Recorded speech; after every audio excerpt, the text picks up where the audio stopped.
GetCrack. Wake up, motherfucker. Yo, hey, what's up? It's gonna be late night edition. We're gonna do a real quick one here. Should be an hour. All right. I'm gonna try to read the book of Esther to close it out. So that should take about 30 minutes.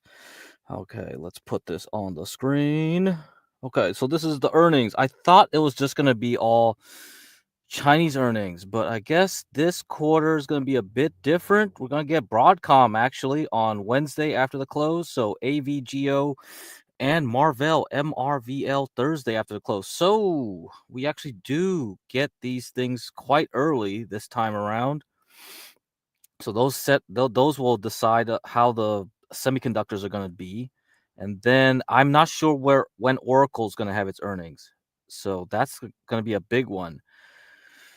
From what I've seen, they think it's sometime next week, maybe Monday, but there's no official announcement, so I have no clue.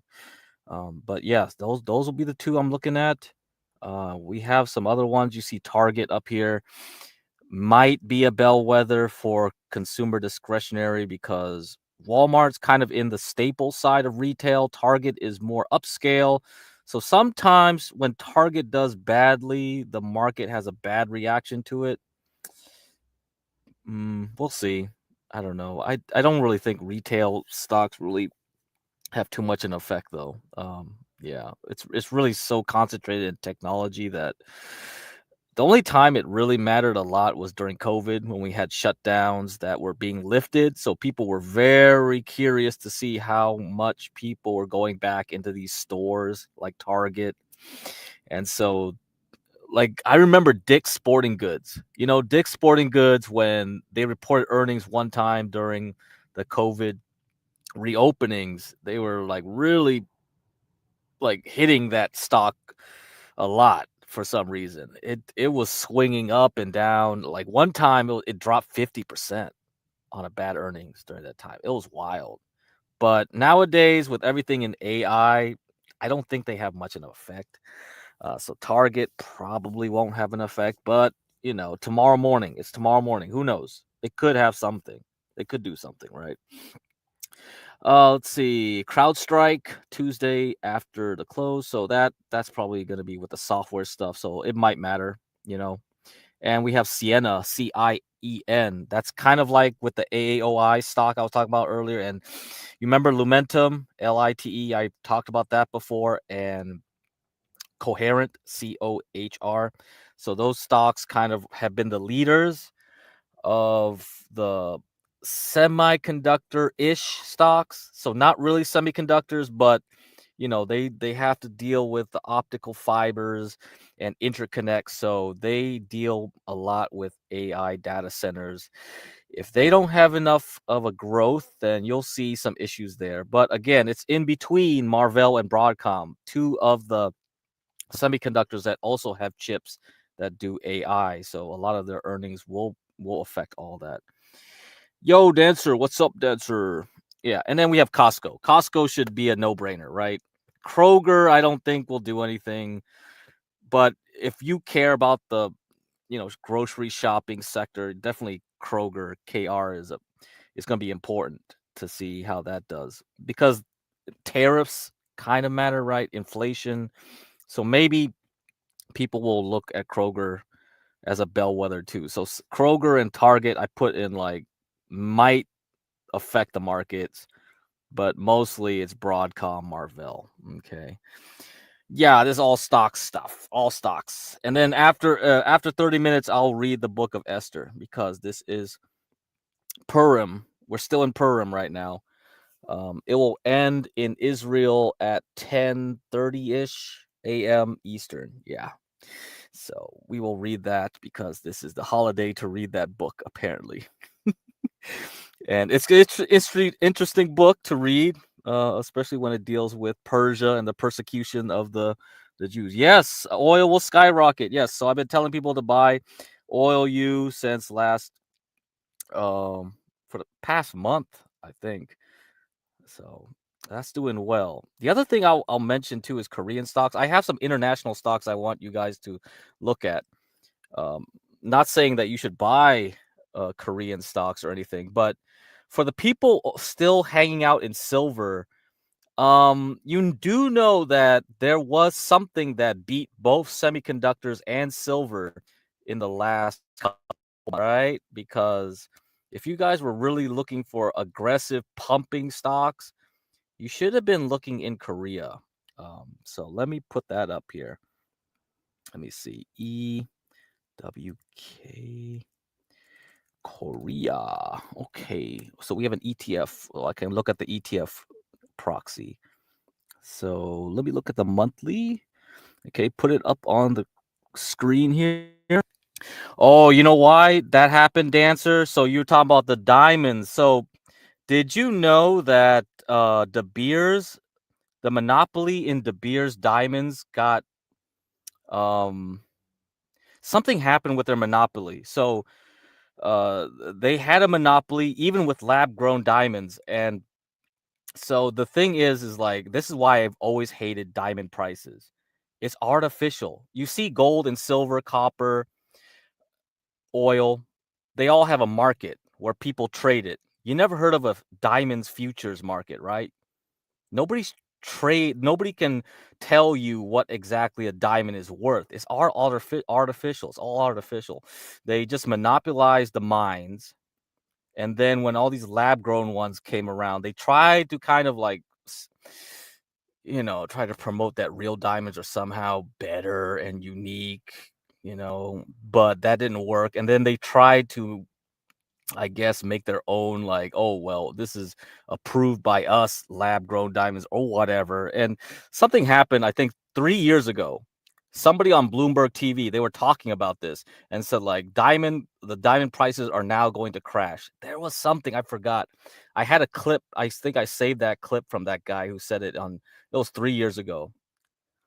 Something happened and they lost everything. So yeah, it's not a surprise. Diamond prices are going back to where it should be worth. It's just a hard rock, honestly. So check out Israeli defense stock. Oh, okay, cool. Okay, extend. I think I've heard of this one. Okay, let me put that on the list. TAU Ventures. Israel's stock market also has been doing very good since last year. So it's one of the best performing stock markets out there, aside from Korea, which I'm going to show you guys right now. Okay, extend. Okay, when it hits the Nasdaq. Oh, it has an IPO. I might have talked about it actually, because extend sounds familiar. I might have mentioned it, so I forget.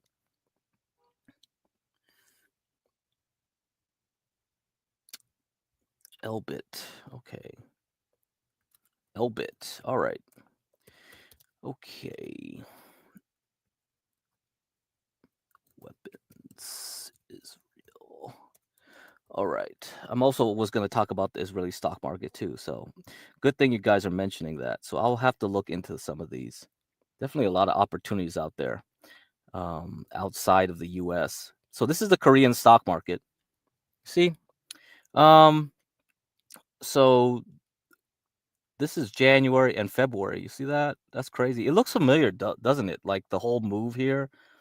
Let me put up silver. You see that?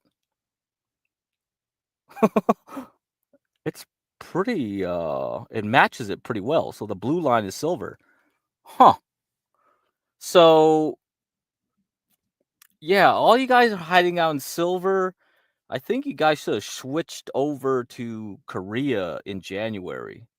And there is an ETF that does leverage. So KORU 3X Bull shares of Korea. So I am not advising anybody to buy this.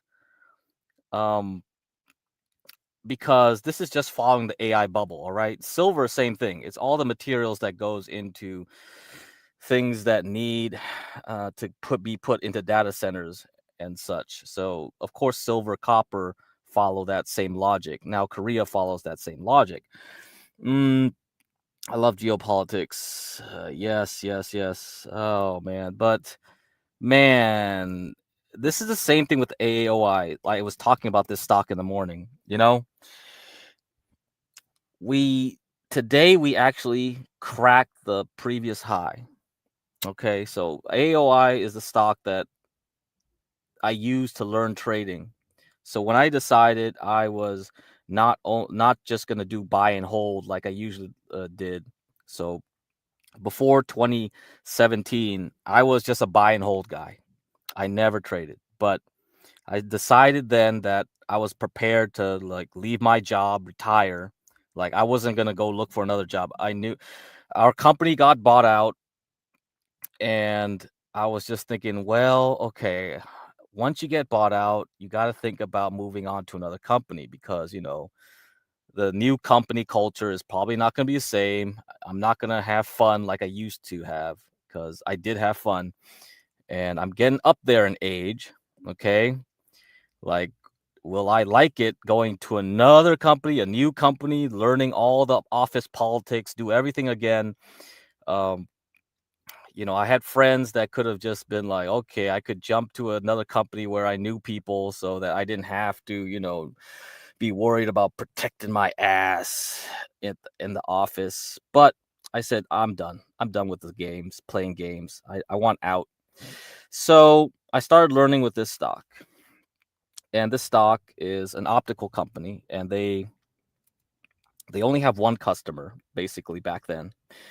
It was Amazon or Facebook. I don't remember which one, but they were building a lot of data centers. So during the 2016 into 2018 time period, a lot of data centers were being expanded on. Not like now. Now it's insane with the AI stuff, a lot more insane. But this was kind of like that push to increase cloud computing. Okay. After that disappeared, after they stopped like expanding, this company went back to normal because this company only does things for cable TV and some other broadband services like telecom, boring stuff, low growth. Data centers is where the growth is, and now with the AI stuff, you see it's gone wild again, and we've gone back here to this point. And this morning, I said, well, I'm not recommending you to trade it or not. I think I mentioned this a couple times back when I was doing the first edition of my show. And I said, this is a good trading stock.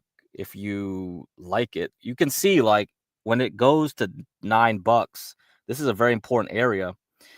You could trade it because every time it goes to 9, it bounces away and then it comes back. It bounces like here. Once it got through 9, you see it just went wild around it.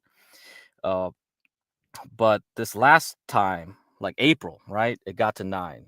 And this time it finally broke 43. 43 was an important area.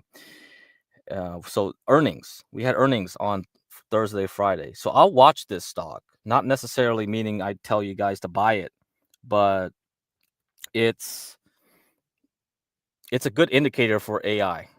If people keep buying this thing and it keeps rocketing up, you'll know when it turns because I think this thing will be the first one to go down hard, just like here in 2017. If you see that, like you watch this one, you watch the memory stocks like Micron, right? If you see them like shoot up and then all of a sudden crash back down, then you kind of have an idea, oh, maybe the AI bubble's about to really pop. So look for the small. This is a small company, okay? So this stock is easy to move up and down. So I think this one will be one of the first to tell you that something's wrong. And then you'll start seeing the other companies start having issues because it's harder to move a bigger company like Nvidia up and down. All right. Seriously. It's just, I doubt Nvidia will just crash. Okay. It'll take a while before it does that. Here, you'll see right away. If people really have doubts about AI, the smaller companies are the ones you watch. So this one, put on your list. Have you made good profit from buying, selling stocks? I made okay, just to make a living, I suppose. Because once I retired, it's like I could probably kind of live okay, decently with what I had before by just buying and holding, but I wasn't 100% sure. you kind of are at the whim of like, well, I kind of need income, and the only way I can get income is if I can trade and see if I make like a few thousand a month at least, right? That was my thinking at first, because I was sacrificing like a good wage. But even then, I was just like, bro, even after taxes, is that really good wage in California? It's like, man, if I could somehow just like learn to trade a little bit and have a buffer, so I would still have my long-term stuff, right? I still have my buy and hold stuff, but I'll use like a certain amount of cash so that I could learn how to try to like, okay, can I just make a few K a month at least, right? And then from there, I just built it on top of that. It's like, okay, since I can make a few K, can I add more risk and start like seeing if I can make 5K, 10K? Basically, if I wanted my old salary again, it has to be like about 10K, yeah, a month. Um, Essentially, yeah, that was what when I retired, that was how much I was making. So, and California is very expensive. So you think 10K a month is a lot? No, California is so fucking lame. Like, especially with the gas prices still so high. When I left work, what was it, at $3 a gallon? We're still stuck at $4 a gallon now. Like, we never went back to three, really. I've only seen a few times we've gone to three something, and it was basically like $3.80, like twice since then, right? Since COVID and all that shit. Man, fuck that. It's yeah. So living in the other plan was to leave to Texas, right? But so anyway, enough of that. Anyhow, AOI is the thing to watch. Watch this stock, important stock. This can be the bellwether you need. If you want to trade it, I'll have to look at this further because I wouldn't be buying up here.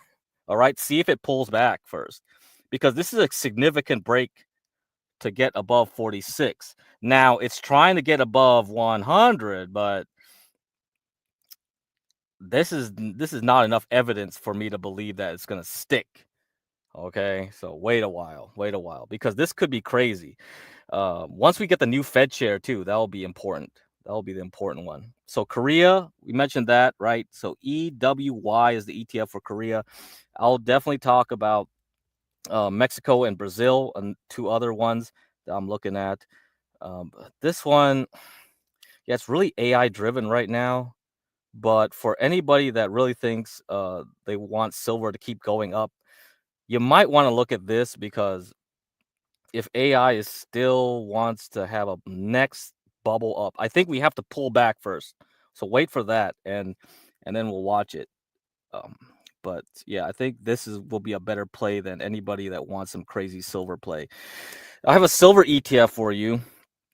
This one's relatively new. So SLVR. SLVR is a Sprott miners and physical silver ETF. So it combines silver mining stocks with physical silver in its holdings. And the good thing about Sprott is, like, if you hold this thing long term, it can help you with taxes, because gold and silver long term taxation, capital gains, is different than stocks, bonds, and futures. So they tax it very funny. They tax it like a collectible. A collectible meaning like Pokemon cards, baseball cards, art, stuff like that. It's bad. So even though you're holding something for over a year, you think you get better tax treatment. Actually, apparently, if you own silver and gold, platinum, palladium, any precious metal, they count it as a collectible. And collectible taxation, if you look it up in the IRS, is not favorable in long term. You want that nice capital gains tax, right? For holding things for long term. You're not getting it because they classify it as a collectible, and you fill out a different form. Okay. So you can see, like, when you do your Schedule D or something, there's like, oh, is it a collectible? Oh, you got to do this thing and calculate it this way. And it's like, oh, shit. And then once you do it, you realize you got screwed over. So that's why a lot of rich people, when they do art, they kind of make it so that it's hard to figure out what the initial price was. Usually people lie, okay, in the art world.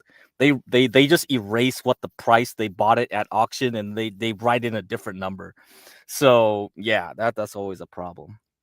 Yeah, I'm curious. Let's see. I've got what we call superannuation here in Australia. I think it's 401. Oh, yeah, it's 401k probably. Um, inheritance. So I want to learn. Yeah, okay, that's cool. That's cool. Yeah, yeah. Okay, I'll look it up. I'll have to see if that's what it is. Superannuation. Man, taxation is so annoying. I don't have enough knowledge there. If somebody else, made a show just on that, that would be great, you know, because when you trade futures, there's fun ways to do taxation with that. So there's benefits there. And around the world, there's going to be different rules. And oh my God. Okay. Australia. All right. Australia. But yeah, if you get your inheritance, that's nice.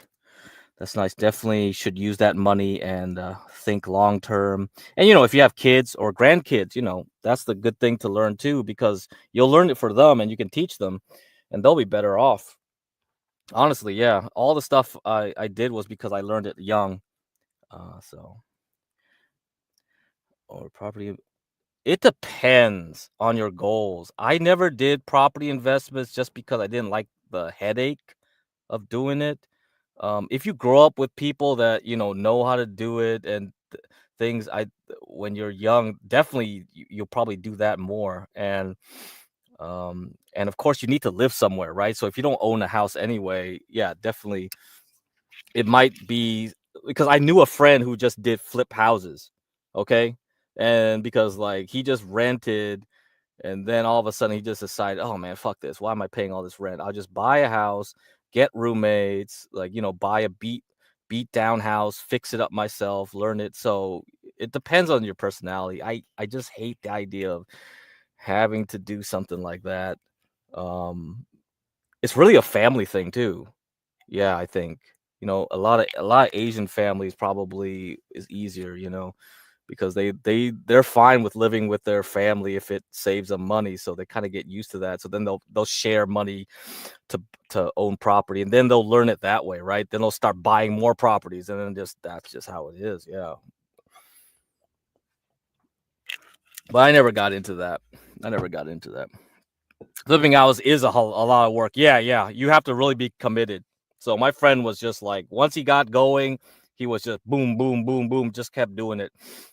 So he did well with doing that way.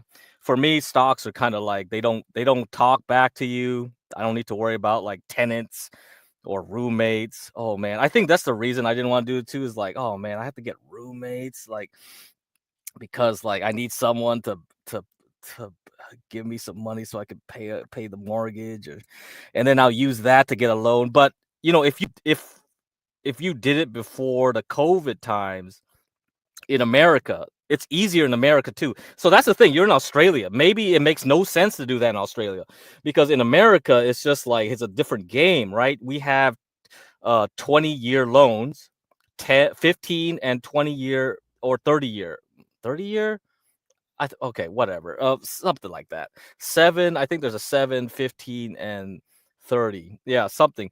And I know in Canada they don't have that. It's like they have 5-year loans, and then once the 5 years are up, they have to reset the interest rate to the next level, right? So if think about it, if you can have a fixed loan for 30 years at a nice low interest rate, so if you got it during COVID when everything got slammed down, the interest rates got slammed down, then you see, of course, it makes sense financially to do that.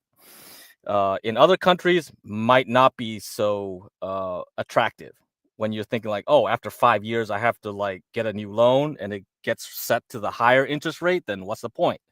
So yeah, that's the difference, right? You see the difference. That's why it's easier to reduce inflation in some countries. In America, it has been quite challenging because a lot of people just hoard the houses because they're like, I got 30-year loans. I don't want to buy another house. I don't want to put my house in the market because I want to keep that house at a fixed rate. Uh, so that's why the supply gets constrained, right? And then like you have all these people that want houses, but nobody wants to sell their old houses because they're all locked into the nice interest rate set in COVID-19. And it's just like, fuck. See, it causes issues then. Canada's a different story. Canada's inflation issues because like all the foreigners come in and buy up all the houses. So there's a lot of Chinese and Indians come in there. So I'm sure Australia is the same problem like that. I'm not sure about your loan issues though. I don't know if it's the same as Canada, like you're locked into 5 years. But definitely that will change your thinking. You're like, fuck that. I'd rather do stocks or bonds and of course gold and silver. And yeah, the Australian dollar is definitely dependent on silver and mining. Okay. All right. Let me see. I think I digressed too much there. Let's see what else. We got to look at Mexico. Mexico just broke out here. Let's see. I'm going to talk to Bitcoin later. But yeah, we already broke out of this area, this zone that's been long lasting. Oh man, since 2013 was this high up here. At this bottom at 2008, just before the crash of 2008, 2007, 2008.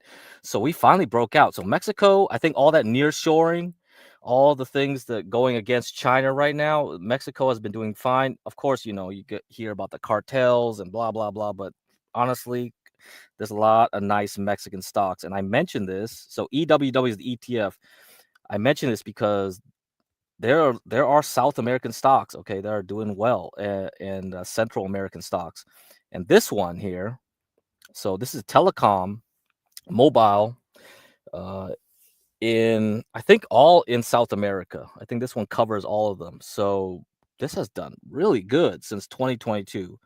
I've been pretty impressed by this one, and it's still rising. So it's been hard for me to recommend this one. It's just like it doesn't pull back. It doesn't seem to give any indication that it's going to take a break. And now that it's broken, it's about to break this area right here, right? It's like, well, okay, maybe this thing will not pull back. Like this is amazing stock. Fuck, man. Yeah, I think I have to add it. I can't say that this thing would go back down now. Once it's broken this seal here at 72, 70, 72. Oh man, this will keep going, huh? This thing's gonna keep going. Yeah, so it's called Millicom International Cellular. All right, so TIGO for the U.S. trading. So yes, Airbnb. Yeah, that's right. Yeah, yep. Airbnb is also another concern. Short term. That's what we call short term housing, rentals and stuff. That's affecting things. Yeah, and this one's in Colombia. So it had bad earnings. It had earnings last. So both of these had earnings like today or late last week. This one, no good. This is what I'm afraid of. Like I recommend you that stock, this telecom stock, and it's going to have one bad earnings one day. It's just going to go back down to 40. But it survived this earnings, so shoot, man. I guess it's just going to keep going up. Okay, I'll have to look into it more. This one, okay, we're right back here. You see this? We're right back here. So we fell right back to this important zone here because it had a hard time breaking this in 2010 to 2013. And now we're back here. So I'll keep this on the watch list. I'll keep the other one too. Yeah, but I'm definitely bullish on Mexico overall. So I'll keep trying to look for other Mexican stocks. This one, damn, cement, I thought we could break out of here, but we didn't. So I might have to kick this off the list. This is not good. Man, I was really hoping for Mexican cement to really bust out, but maybe not this time. So CX, we'll have to see. Brazil is another one, EWZ. So look at this ETF. See how this one is. Yeah, I'm liking it. Okay, so this one did well in December, January. Okay, January. Okay, January really forced. Okay, going up. That's not bad. It's gonna take some more work though to convince me about Brazil. There is one Brazilian stock that's gonna have earnings this Friday or something like that. PBR, not Pabst Blue Ribbon. Okay, PBR is the basically the state-owned. I think it's state-owned now. I think they wanted to keep this private, but the state took it over. I don't know if that's a good or bad thing overall for the long-term prospects, but oil definitely will be going up in price. So I assume that's not going to affect things. We're still going to go up, right? So Petroleo Brasileiro, okay? There you go. PBR. It's about to break this. Could be good. And I have a Canadian stock for you that I like. I always like this one. So this is French Canadian. I don't know. Maybe you don't like French Canadians, Quebecois, but Embraer. Okay, this one has had a nice trend since 2023. They kind of make most of their business in like the corporate jet stuff. Hey, what's up, Duwale? Yeah, corporate jets, and it has been doing quite well since then. This is kind of like one of those things where I want to recommend it, but it doesn't seem to have a strong pullback. It just keeps going up and up and up and up in a nice straight line.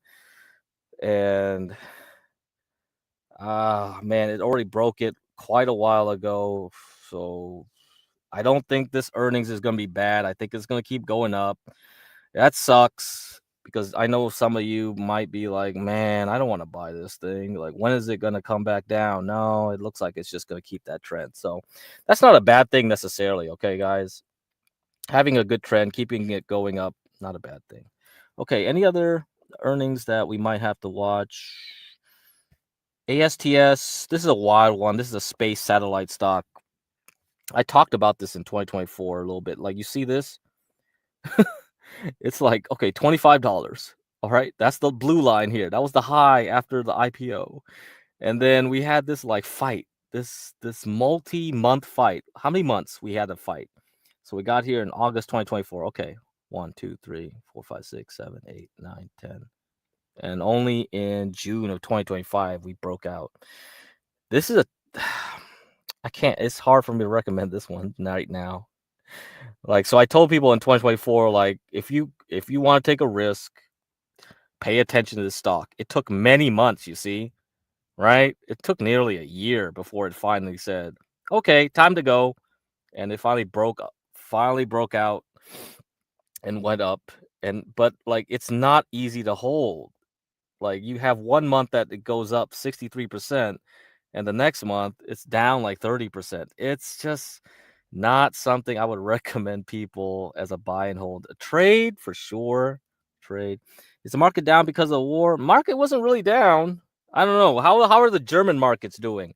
Hey, Duale, since you're in Germany, why don't you have some German defense companies in your portfolio? You know, those are the best ones.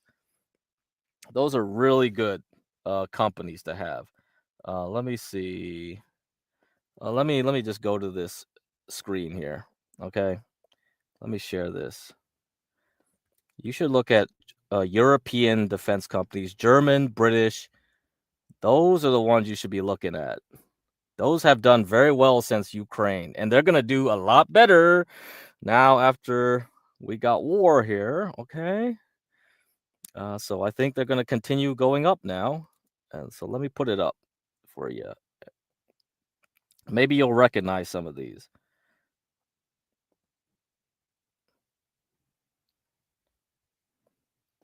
Okay, let me share my screen here.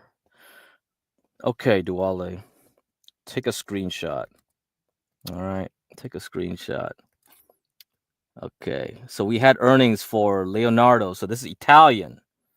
So this now 33% since New Year's. We got BAE Systems, 29% since New Year's. Lind. So this one does chemicals, not really defense, but it's in a lot of defense related applications. So Linde, so 19.45%. Okay, we already covered Leonardo. We don't need the other alternative Leonardo here. Rolls-Royce, I think, you know, that's probably the number 2 or number 5, number 2 to 5. I don't know which one. UK, largest UK companies. Babcock, what is it, 13%? Daimler, you know Daimler, 12.44%. Tyson Krupp, so this one is German steel. It hasn't been doing well recently, this one though. So, but still it's up like 9.87%. So you can look at the rest of the list, take the screenshot. Okay. Rheinmetall used to be a popular one right after the war started in Ukraine. So Rheinmetall, I think you know so some of them. What about oil prices? I told people to buy oil like a month ago, bro. So it's gonna keep going up, baby. Yeah. Sorry, guys. Sorry. You should have got those in, huh? Other than oil, what's a good set and forget ETFs? I'm trying to find another one, dude. So I was looking at that Korean one. I was thinking like maybe I could add the Korean one with the Mexican one. Mexico is probably the next one I'm gonna tell you to get. So if I do Mexico, I'm gonna do leverage, right? And it's gonna be like this. It's gonna be like this. So MEXX is the one you want. MEXX. Okay. So there we are. We're at 36 now. All right. So when you compare MEXX with like SOXL was what I was in last year. So look. MEXX is about to go above it. So maybe this is going to outperform and take over from everything else. Let's compare it with the S&P right now. Yeah, it's definitely Mexico's definitely outperforming that, but this is not fair.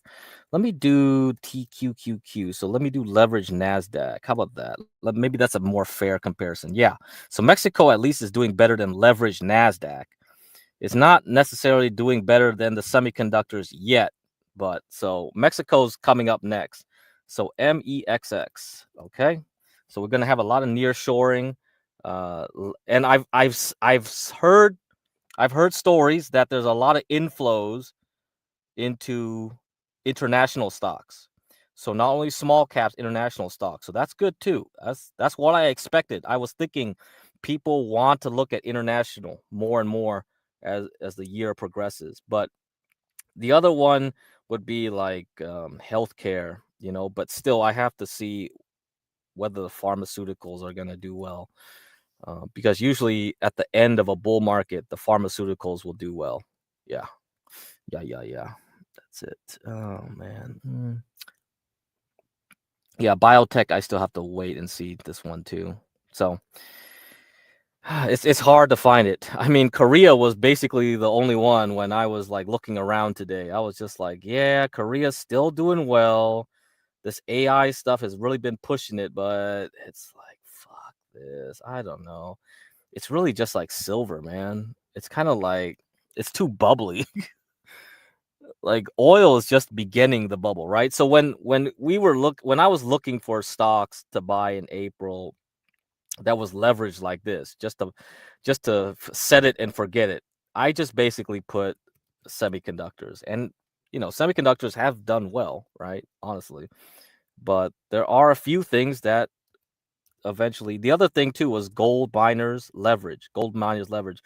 So I had gold miners and silver miners, but I traded them in for gold leverage ETF GDXU. You see, so I already had this with it, and when you look at it, you're like, man, this is high risk. This is not something I would set and forget. And then you look at something like Korea, it's like, bro, I already have something high risk, and I'm gonna trade it in for this. Like, I don't see that this thing is being less risky than silver. But I just mentioned this because all the people that are in silver right now that have been sticking around with silver, bro, I don't think silver is going to keep going up this year. I think it's just going to go sideways. So if you want to take a stab at something that can keep going up, it's probably Korea. Okay, because I think this thing still could have legs. The momentum is really strong, but watch out. Let it pull back a bit because it's down right today at 7%. Let's see what happens this month. Let's see what happens. Especially with the Iranian stuff popping off. So maybe, this thing will just start weakening some more because currencies, right? This also gets affected by currencies a lot.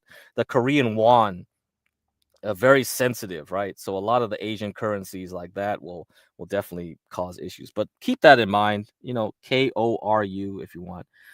Uh, So is in Dubai, housing property is low down. Time to buy and take. Oh, yeah. You know what? If you got connections there, that might not be a bad idea, man.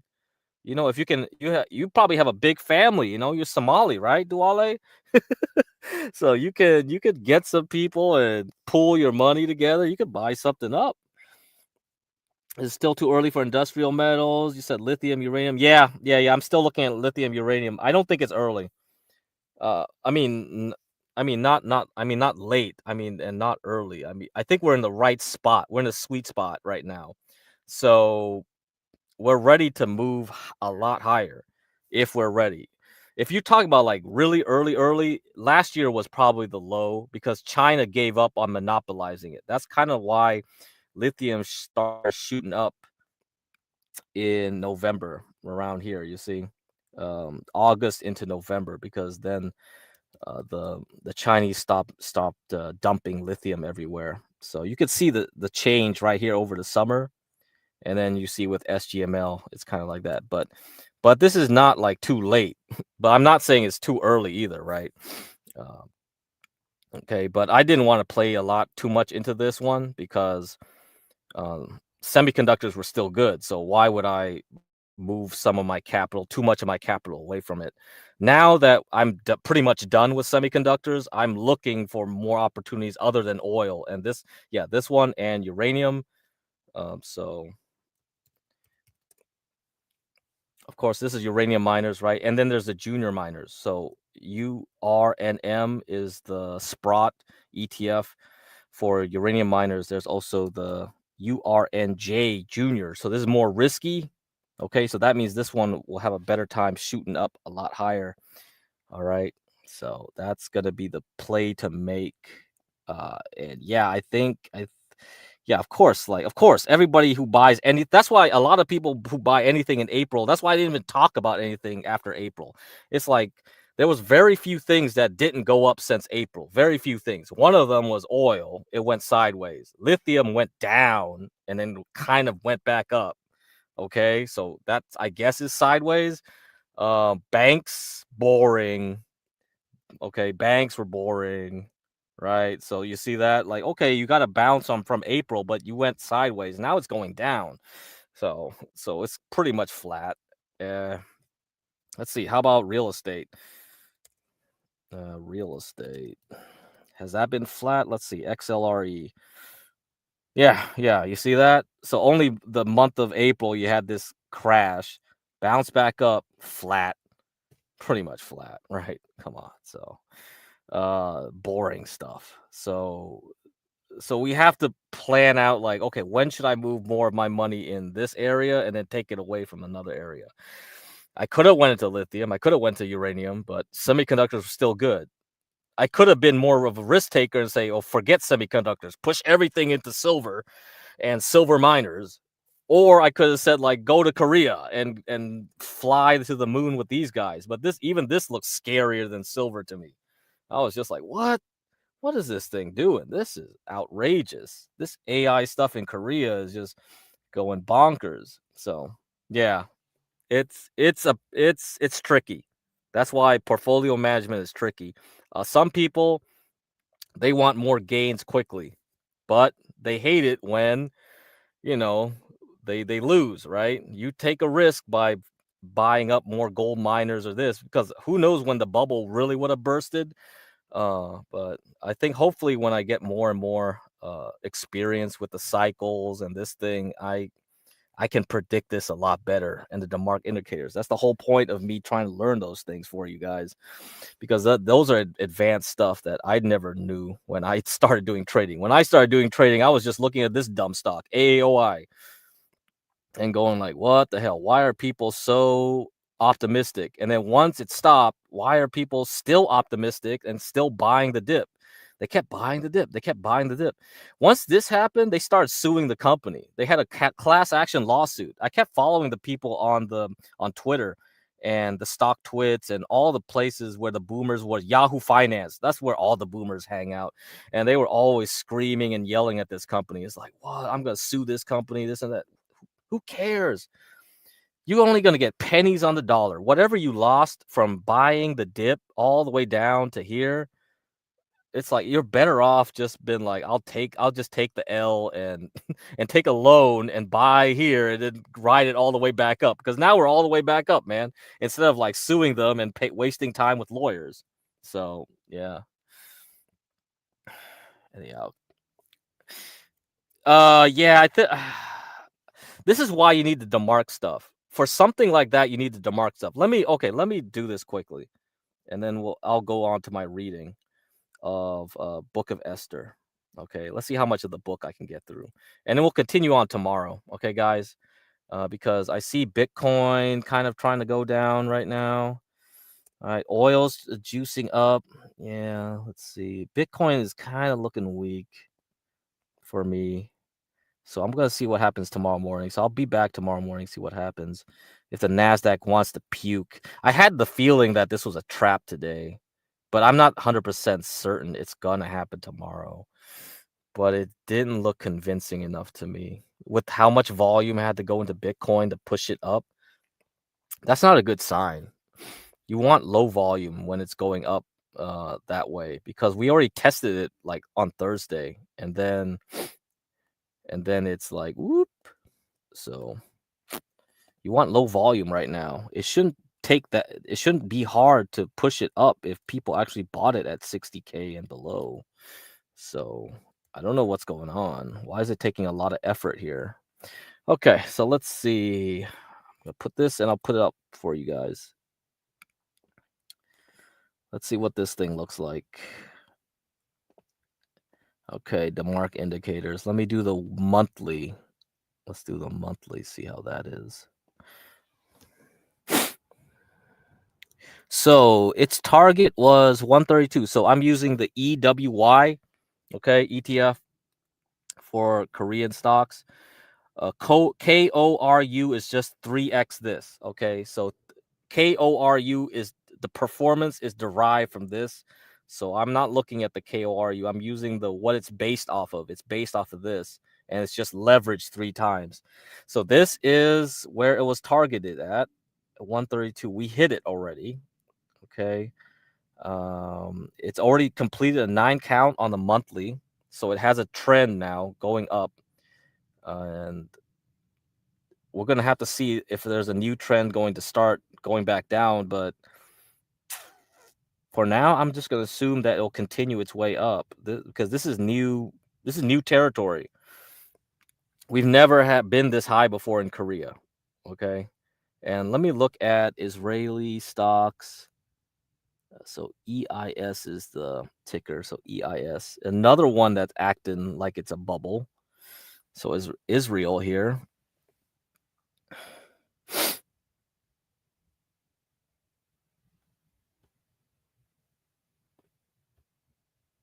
Come on.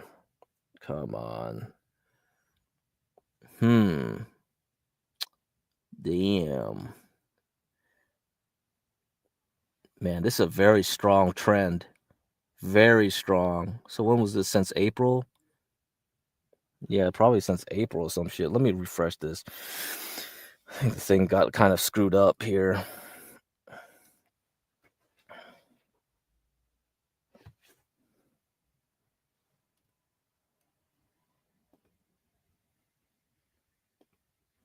Okay, let's see. Oh, actually, August of 2024. Okay, not bad. So this has been doing pretty well. Yeah, this has a stronger trend than Korea for sure. So yeah, I think it can continue. Korea definitely can continue, but it's just the beginning of its trend. Israel's trend is much more mature. So yeah, you have to wait and see, I think, for this one to be safe. This is the first time it's completed a 9 count on the monthly.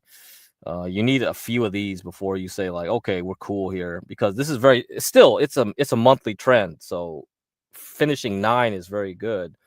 Of course, it did finish 9 here, right? And then after a few, usually what happens after you do a 9, you have to wait a few candles or bars here, like probably 4 bars to see what happens. So usually like here, 1, 2, 3, 4. After the 4th bar, you watch very carefully. You see this? It started making a new trend going down. So what we got like 1, 2, 3. This is gonna be the 3rd month. So probably wait for April. April. See what happens in April to May. If this thing can hold up better than it did here, it will continue going up. Yeah. So that's probably when it's gonna do that. Yeah, because you know why it's doing that? Because it has decay, because it's leverage. When it's going down, it's actually losing a lot more than when it comes back up. It's like the worst case. This is what happens when people buy leverage and they buy and hold.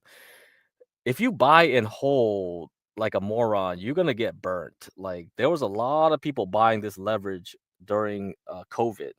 So this was one of the hot performers during COVID, okay? Outside of oil, like crude oil futures. So from April all the way up to 2021, right? So 2020 to 2021, this was the peak. And then when it kept going down, you know, people were just like, "Oh man, once it hits here at 7, well, it wasn't 781 before. This had multiple reverse splits, but they bought it here thinking it'll be cool, and then what happened was all the interest rates started going up because Jerome Powell was like, inflation is not transitory, and then Ukraine war and all this, and it never recovered. You see that? This has been dead because it's a small cap and it's full of like stupid biotechs that require FDA approval. So when it costs a lot of money to have loans, that's why you have to look at XBI. You can't look at lab. Yeah, you see, there's a big difference. And it got stuck down here for a long time, and people suffered if you buy and hold leverage like that. Only time you're gonna buy and hold leverage longer than a few months is because you think there's a big trend, like here, like semiconductors, right? So I see a trend, I'm gonna ride it. If the trend is ending, I don't want to touch you anymore, because if you just go sideways, up and down, up and down, up and down, I'm losing money because leverage takes cost. It also has a fee, right? These leverage ETFs, they take 1 something percent, a lot of them. So they're pretty expensive over time if you hold them. So it makes no sense to hold them. Most people actually have strategies where they want to short the leverage one. So yeah, some people do that because they have the decay. Best commodity, alcohol and cigarettes. I was looking at one company. I mean, I'm gonna have to look at weed too. Weed is gonna come back for sure. Those little weed stocks, those little penny stocks. Yeah, what's up, Latino? Ramen noodles. Oh man, I'm bullish on Israel, especially if Iran comes. Yeah, you're probably right. Eric. Yeah. Okay, time to read the Book of Esther. Let me see. I don't know if I have enough time to finish the book. Okay, 20 minutes. I don't think I can finish it now, but let's go. Let me put on some music and let's read this, because this is the holiday of Purim. Okay, so let me put some.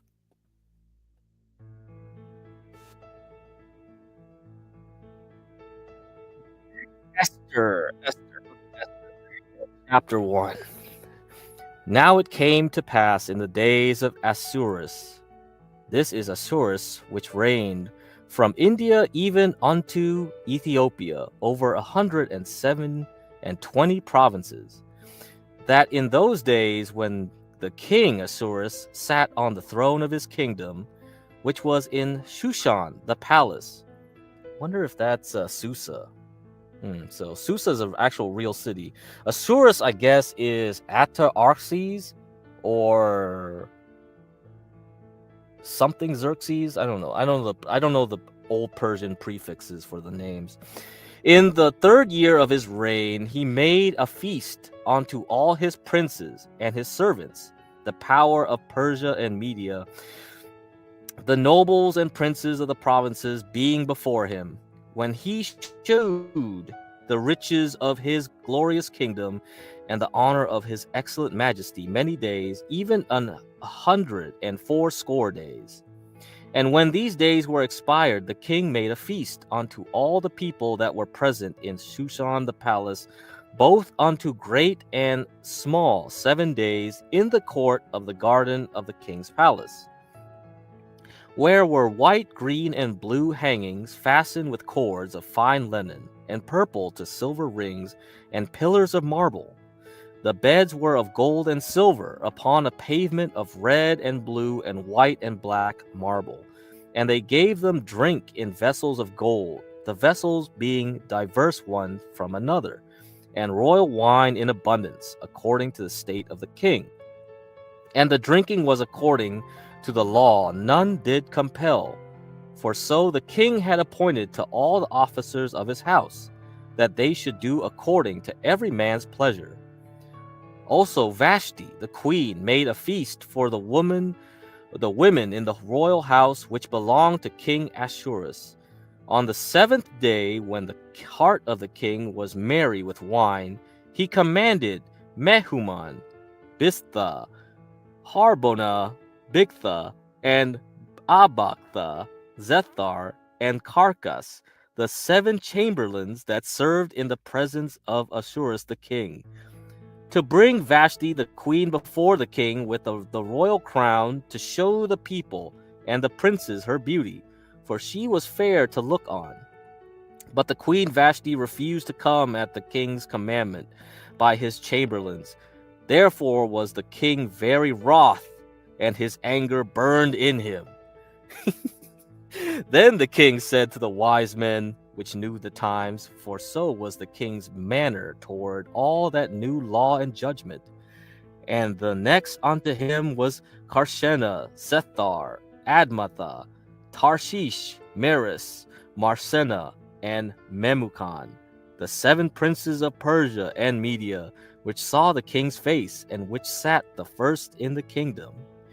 What shall we do unto the queen Vashti according to law, because she hath not performed the commandment of the king Ahasuerus by the chamberlains?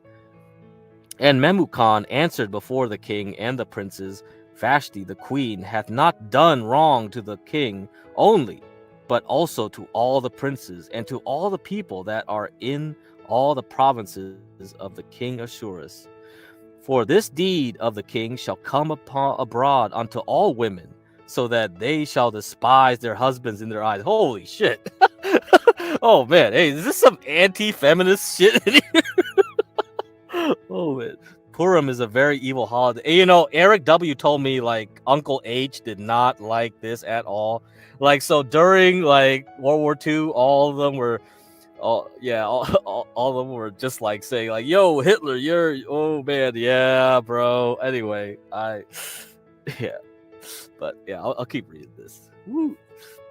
There's always these like subtext in these things, huh? They always got these little digs when you read these old books.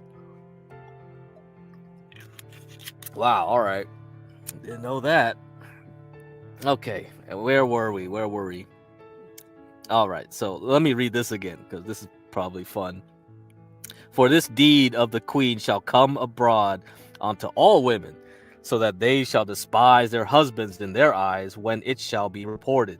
The king Ahasuerus commanded Vashti the queen to be brought in before him, but she came not. Likewise shall the ladies of Persia and Media say this day unto all the king's princes, which have heard of the deed of the queen. Thus shall there arise too much contempt and wrath. If it please the king, let there go a royal commandment from him, and let it be written among the laws of the Persians and the Medes, that it be not altered, that Vashti come no more before King Ahasuerus, and let the king give her royal estate unto another that is better than she. Oh, damn. And when the king's decree, which he shall make, shall be published throughout all his empire, for it is great, all the wives shall give to their husbands honor, both to great and small. And the saying pleased the king and the princes, and the king did according to the word of Memucan, for he sent letters into all the king's provinces, into every province according to the writing thereof, and to every people after their language, that every man should bear rule in his own house, and that it should be published according to the language of every people. All right, that's chapter 1. Let's see. I think I can only get through chapter 2 and 3 today. Okay. Yeah. So Uncle H identified himself with the villain. Yeah, it seemed like they liked it too, from what I've read. After you mentioned it, I was looking it up. I was just like, okay. After these things, when the wrath of King Ahasuerus was appeased, he remembered Vashti and what she had done and what was decreed against her. Then said the king's servants that ministered unto him, let there be fair young virgins sought for the king. Oh yeah, here we go. And let the king appoint officers in all the provinces of his kingdom, that they may gather together all the fair young virgins unto Shushan the palace, to the house of the women, unto the custody of Hege, the king's chamberlain, keeper of the women, and let their things for purification be given them. And let the maiden which pleaseth the king be queen instead of Vashti. Oh, right. So he's going to pick a new queen now. And the thing pleased the king, and he did so. Now in Shushan the palace there was a certain Jew, whose name was Mordecai, the son of Jair, the son of Shimei, the son of Kish, a Benjamite, who had been carried away from Jerusalem with the captivity, which had been carried away with Jeconiah, the king of Judah, whom Nebuchadnezzar, the king of Babylon, had carried away. And he brought up Hadassah, that is Esther, his uncle's daughter, for she had neither father nor mother, and the maid was fair and beautiful, whom Mordecai, when her father and mother were dead, took for his own daughter. So it came to pass, when the king's commandment and his decree was heard, and when many maidens were gathered together unto Shushan the palace, to the custody of Haggai, that Esther was brought also unto the king's house, to the custody of Haggai, keeper of the women. And the maiden pleased him, and she obtained kindness from him, and he speedily gave her things for purification, with such things as belonged to her, and 7 maidens, which were meet to be given her out of the king's house. And he preferred her and her maids unto the best place of the house of the women. Esther had not shewn her people nor her kindred, for Mordecai had changed her that she should not shew it. And Mordecai walked every day before the court of the women's house, to know how Esther did and what should become of her. Now when every maid's turn was come to go in to King Ahasuerus, after that she had been 12 months, according to the manner of the women, for so were the days of their purifications accomplished, to wit, 6 months with oil of myrrh, and 6 months with sweet odors, and with other things for the purifying of the women. Then thus came every maiden unto the king, whatsoever she desired was given her, to go with her out of the house of the women unto the king's house. In the evening she went, and on the morrow she returned into the second house of the women, to the custody of Shashgag, the king's chambermaid. Wait. Did they fire the other guy and get a new guy? That's a different name. So, like, they switched him out. So there's a new chamberlain. All right, Shashgaz. Okay, whatever. Which kept the concubines. She came unto the king no more, except the king delighted in her, and that she were called by name. Now, when the turn of Esther, the daughter of Abihail, the uncle of Mordecai, who had taken her for his daughter, was come to go in unto the king, she required nothing but what Haggai, the king's chamberlain, the keeper of the women, appointed. So I guess there's 2 different chamberlains. So one chamberlain for the concubines, okay, whatever. And Esther obtained favor in the sight of all them that looked upon her. So Esther was taken unto King Ahasuerus into his house royal in the 10th month. 10th month, okay, which is the month Tabeth, in the 7th year of his reign. And the king loved Esther above all women, and she obtained grace and favor in his sight more than all the virgins, so that he set the royal crown upon her head and made her queen instead of Vashti. Then the king made a great feast unto all his princes and his servants, even Esther's feet, and he made a release to the provinces, and gave gifts according to the state of the king. And when the virgins were gathered together the second time, then Mordecai sat in the king's gate.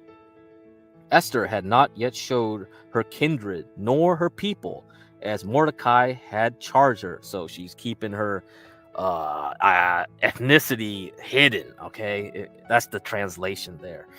For Esther did the commandment of Mordecai, like as when she was brought up with him. In those days, while Mordecai sat in the king's gate, two of the king's chamberlains, Bigthan and Teresh, of those which kept the door, were wroth and sought to lay hands on the king Ahasuerus.